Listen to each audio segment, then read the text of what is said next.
हमारे आज के पिटारे में एक ऐसा ग्रंथ है जिसके बारे में लगभग हर किसी ने सुना है, पर जिसे शायद पूरी तरह समझा बहुत कम लोगों ने है। हमारे पास है दिल्ली संस्कृत अकादमी द्वारा प्रकाशित श्रीमद् भगवद गीता, और इसके भाष्यकार हैं स्वामी समर्पणानंद सरस्वती। तो आज हम इसी भाष्य के चश्मे से ये देखने की कोशिश करेंगे कि गीता आखिर है क्या। क्या ये सिर्फ एक धार्मिक ग्रंथ है या ये सवाल बहुत अच्छा है, क्योंकि इस भाष्य की जो भूमिका है वो इसी बात से शुरू होती है। वो कहती है कि गीता को सिर्फ पूजा घर में रखने की चीज़ मत समझिए। ये तो मतलब मैनेजमेंट, साइकोलॉजी, सोशियोलॉजी और यहाँ तक कि एक ह्यूमन कोड ऑफ कंडक्ट का भी स्रोत है। एक तरह से जीवन को जीने का मैनुअल है ये। बिल्कुल। और संपादकीय में तो इसे एक तरह से अल्टीमेट ग्रंथ का दर्जा दिया गया है। एक श्लोक है, गीता सुगीता कर्तव्या कि मन्येय शास्त्र विस्तरई। इसका सार ये है कि जब आपके पास सीधे भगवान के मुख से निकली हुई गीता है, जिसे सुगीता यानी अच्छी तरह से गाया हुआ कहा गया है, तो फिर बाकी सैकड़ों शास्त्रों के जाल में उलझने की जरूरत ही क्या है। इसे वेदों और उपनिषदों का मक्खन कहा गया है। सही कहा, सार का भी सार। तो आज हमारी कोशिश इसी मक्खन को चखने की है, ये समझने की कि इस भाष्य के अनुसार गीता के वो कौन से बड़े आइडियाज हैं जो आज भी उतने ही ताज़े और ज़रूरी हैं। तो चलिए फिर इस महासागर में उतरते हैं। मुझे हमेशा से गीता के 3 प्रमुख रास्ते, ज्ञान योग, कर्म योग और भक्ति योग, ये थोड़े उलझे हुए लगे हैं। ऐसा लगता है जैसे जैसे ये 3 अलग-अलग हाईवे हैं। तो भाष्य इन्हें कैसे समझाता है? देखिए, भाष्य इन्हें 3 अलग-अलग मंजिलों के रास्तों की तरह दिखाता है, जो आखिर में जाकर एक ही परम सत्य पर मिलते हैं। ज्ञान योग यानी बुद्धि का रास्ता, इसके जरिए आपको सत्य का एहसास होता है, वो आहा ये है असलियत वाली फीलिंग आती है। फिर है कर्म योग यानी एक्शन का रास्ता, इसके जरिए आप अपने मन को शांत करते हैं, चित्त को निर्मल बनाते हैं। और तीसरा है भक्ति योग, मतलब भावना और समर्पण का रास्ता, इससे आपको परमानंद की प्राप्ति होती है। तो एक ज्ञान देता है, एक शांति और एक आनंद। ये दिलचस्प है। पर क्या ये रास्ते एक दूसरे से बिल्कुल अलग हैं? मतलब क्या एक कर्मयोगी भक्ति नहीं कर सकता, या ज्ञान के बिना किया गया कर्म वो सिर्फ मेहनत मजदूरी बनकर रह जाएगा? इनके आपसी रिश्ते के बारे में भाष्य क्या कहता है? बहुत बढ़िया सवाल है। भाष्य इन्हें अलग थलग नहीं देखता। वो कहता है कि इन तीनों का जो आधार है, जो कॉमन ग्राउंड है, वो है समत्व, मतलब संतुलन या इक्वानिमिटी। गीता का एक बहुत ही मशहूर श्लोक है, योगस्थ कुरु कर्माणि संगम त्यक्त्वा धनंजय सिद्ध्या सिद्ध्योर समोभूत्वा समत्वम योग उच्यते। इसका मतलब है कि सफलता और असफलता दोनों में एक जैसा भाव रखना, यही योग है। सुनने में तो ये बहुत गहरा और अच्छा लगता है, पर असल जिंदगी में ये बहुत मुश्किल है। ऑफिस में जब प्रमोशन मिलता है तो खुशी होती है, और जब कोई प्रोजेक्ट फेल होता है तो दुख। तो इस समत्व को रोजमर्रा की जिंदगी में कैसे उतारा जाए? क्या भाष्य में कोई उदाहरण है? हाँ, और बहुत ही कमाल का उदाहरण है। भूमिका में बुद्धिमान और मूर्ख व्यक्ति के बीच का फर्क बताया गया है। कहा गया है कि बुद्धिमान व्यक्ति रद्दी से रद्दी चीज को भी बेशकीमती बना लेता है। जैसे वो दीपक से निकले काजल को अपनी आंखों में लगाकर अपनी सुंदरता बढ़ा लेता है। और मूर्ख व्यक्ति अच्छी से अच्छी चीज को भी विनाशकारी बना लेता है। जैसे वो खाने में स्वाद बढ़ाने वाले नमक को अपनी आंखों में डाल लेता है। चीजें वही हैं, काजल और नमक, लेकिन उनका इस्तेमाल कैसे करना है, यही तो बुद्धि है। गीता यही बुद्धि देती है।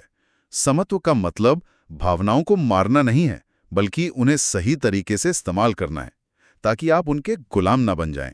तो ये सिर्फ फिलॉसफी नहीं, बल्कि एक प्रैक्टिकल स्किल हुई। ये अपने जीवन के नमक और काजल को पहचानने की कला है। इसी से जुड़ा एक और कॉन्सेप्ट है जिस पर भाष्य बहुत जोर देता है, स्वधर्म और स्वकर्म। ये शब्द सुनने में बहुत भारी लगते हैं और अक्सर इन्हें गलत भी समझा जाता है। बिल्कुल, और भाष्य इस पर बहुत सफाई देता है। स्वधर्म का मतलब है आपका अपना स्वभाव, आपकी नेचुरल कॉलिंग, और स्वकर्म है उस स्वभाव के अनुसार किया जाने वाला काम। भाष्य में 4 तरह के स्वभावों का जिक्र है। ब्राह्मणत्व यानी जिसमें ज्ञान और सिखाने की प्रवृत्तियों, क्षत्रियत्व जिसमें नेतृत्व करने, रक्षा करने और अन्याय से लड़ने का स्वभाव हो, वैश्यत्व जिसमें व्यापार और समृद्धि पैदा करने की प्रवृत्तियों, और शूद्रत्व यानी जिसमें सेवा का भाव हो। यहीं पर अक्सर विवाद होता है। लोग इसे जन्माधारित जाति व्यवस्था से जोड़ देते हैं। और भाष्य इसी गलतफहमी को दूर करता है। वो साफ साफ कहता है कि ये जन्मना नहीं बल्कि गुण कर्म विभागशः है, यानी ये आपके गुणों और कर्मों पर आधारित हैं, आपके जन्म पर नहीं। ये एक तरह से साइकोलॉजिकल फ्रेमवर्क ज्यादा है, ना कि सोशल हायरार्की। तो ये एक तरह से आज के करियर काउंसलिंग जैसा हुआ कि आपका एप्टीट्यूड क्या है, आपकी नेचुरल इंक्लिनेशन किस तरफ है, और आपको उसी के हिसाब से अपना काम चुनना चाहिए। ये तो बहुत आधुनिक विचार है। एकदम। और इसका सबसे बड़ा उदाहरण भाष्य में भगवान कृष्ण का ही दिया गया है। उनका जन्म क्षत्रिय कुल में हुआ था, लेकिन उन्होंने सारथी का काम भी किया, गुरु की भूमिका भी निभाई और एक शांतिदूत भी बने। उन्होंने अपने स्वभाव के अनुसार कर्म किए। गीता कहती है, स्वकर्मणा तमभ्यर्च्य सिद्धिम विन्दति मानवः, यानी अपने स्वभाव के अनुसार कर्म करते हुए ईश्वर की पूजा करके ही मनुष्य परम सिद्धि को प्राप्त करता है। आपका काम ही आपकी सबसे बड़ी पूजा है। आपका काम ही आपकी पूजा है, ये लाइन तो हम अक्सर सुनते हैं, पर इसका इतना गहरा मतलब है, ये आज समझ में आ रहा है। इसी से भक्ति की बात निकलती है। भाष्य में भक्ति को लेकर एक बड़ा दिलचस्प विरोधाभास दिखाया गया है। एक तरफ अजामिल की कहानी है, जिसने जिंदगी भर पाप किए पर मरते समय सिर्फ अपने बेटे नारायण को पुकारा और उसे मोक्ष मिल गया। ये तो एक तरह का get out of jail free card लगता है। हाँ, ये एक पक्ष है जिसे नाम स्मरण की महिमा कहते हैं, लेकिन भाष्य तुरंत इसका दूसरा पहलू भी दिखाता है, जिसे वो कर्मों में ही भक्ति कहता है। और इसका सबसे बड़ा उदाहरण खुद कृष्ण है। भाष्य के अनुसार कृष्ण सिर्फ नाम जपने वाले भक्त नहीं थे, वो एक सच्चे कर्मयुगी भक्त थे। अच्छा, वो कैसे? सोचिए, कृष्ण ने क्या किया? क्या वो किसी मंदिर में बैठकर सिर्फ ध्यान कर रहे थे? नहीं, वो राजसूय यज्ञ में ब्राह्मणों के पैर धो रहे थे। वो शांति का प्रस्ताव लेकर हस्तिनापुर की भरी सभा में गए, जहां उनकी जान को खतरा था। और आखिर में जब सब रास्ते बंद हो गए तो उन्होंने अन्याय के खिलाफ युद्ध में अर्जुन का साथ दिया। उनकी भक्ति उनके कर्मों में दिखती थी। वाह, तो सच्ची भक्ति सिर्फ एक निष्क्रिय विश्वास नहीं है, बल्कि अपने स्वधर्म के अनुसार सही कर्म को पूरी निष्ठा से करना है। आपका एक्शन ही आपका सबसे बड़ा समर्पण है। ये तो भक्ति की पूरी परिभाषा ही बदल देता है। बिल्कुल। भाष्य यही स्पष्ट करता है कि अजामिल वाली भक्ति एक संभावना है, लेकिन गीता का जो आदर्श है वो कृष्ण वाली कर्ममयी भक्ति है। चलिए अब उस सीन पर चलते हैं जहां से ये सारा संवाद शुरू हुआ। कुरुक्षेत्र का मैदान, दोनों सेनाएं आमने सामने खड़ी हैं और अर्जुन, जो उस युग का सबसे बड़ा योद्धा है, अचानक हथियार डाल देता है। पहले अध्याय में अर्जुन का ये जो विषाद है, जो डिप्रेशन है, उसकी वजह क्या थी? वजह थी अपनेपन का मोह। जब कृष्ण ने अर्जुन के कहने पर रथ को दोनों सेनाओं के बीच में लाकर खड़ा किया, तो अर्जुन ने सामने किसे देखा? भीष्म, द्रोण, अपने गुरु, अपने दादा, अपने भाई, चाचा, मामा, ससुर, पोते, साले, सब अपने ही लोग थे। श्लोक है, आचार्याः पितरः पुत्रास्तते वच पितामहः। वो पूरी लिस्ट गिनाते हैं कि सामने कौन कौन खड़ा है। और उन्हें देखकर अर्जुन की हालत क्या हुई? भाष्य इसका बड़ा जीवंत वर्णन करता है। उनका शरीर कांपने लगा, मुंह सूख गया, त्वचा में जलन होने लगी और हाथ से उनका प्रसिद्ध गांडीव धनुष वो फिसल कर गिरने लगा। ये एक तरह का पैनिक अटैक था। वो कृष्ण से कहते हैं, न कांक्षे विजयम कृष्ण न च राज्यम सुखानी च, यानी हे कृष्ण, मुझे ये लड़ाई जीतनी ही नहीं है, मुझे न ये राज चाहिए न ये सुख, किस काम का ये सब। और अर्जुन कोई सिर्फ भावनात्मक तर्क नहीं दे रहे थे, उनके पास बड़ी ठोस लॉजिकल तर्क थे। उनका पहला तर्क था, मैं जिनके लिए ये राज सुख जीतना चाहता हूं, जब वही लोग अपनी जान की बाजी लगाकर मेरे सामने खड़े हैं, तो ऐसे राज का मैं क्या करूंगा। दूसरा तर्क था कि इस युद्ध से कुल का नाश होगा, पीढ़ियां खत्म हो जाएंगी।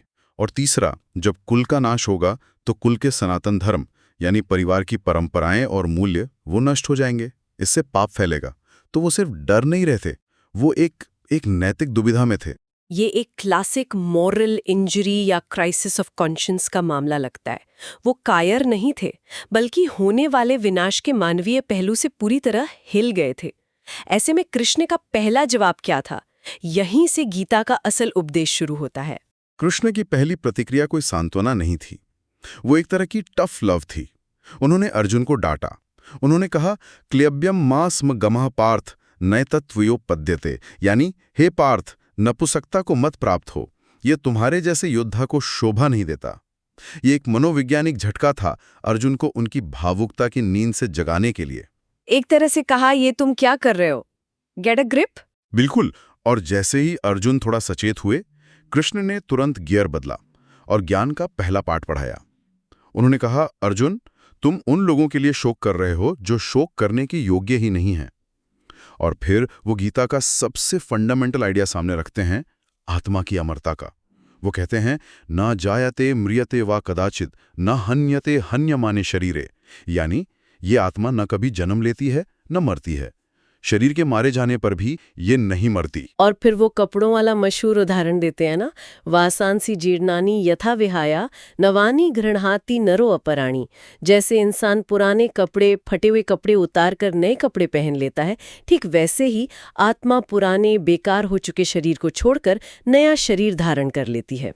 तो इसलिए मृत्यु तो बस एक बदलाव है, अंत नहीं। इस पे शोक करना व्यर्थ है। सही बात है। और इसी तर्क को आधार बनाकर कृष्ण तुरंत अर्जुन को उनके स्वधर्म की याद दिलाते हैं। वो कहते हैं, तुम्हें एक क्षत्रिय हो और एक क्षत्रिय के लिए धर्म की रक्षा के लिए होने वाले युद्ध से बढ़कर और कोई कल्याणकारी कर्तव्य नहीं है। वो कहते हैं कि अगर तुम इस धर्म युद्ध से पीछे हटे तो तुम्हें स्वर्ग तो नहीं मिलेगा, पर इस दुनिया में अपयश जरूर मिलेगा और पाप भी लगेगा। तो वो एक साथ दार्शनिक और व्यावहारिक दोनों स्तरों पर अर्जुन को उनके कर्तव्य का बोध करा रहे थे। तो इस भाष्य से जो तस्वीर उभरती है वो ये कि गीता सिर्फ मोक्ष या मरने के बाद की बात नहीं करती।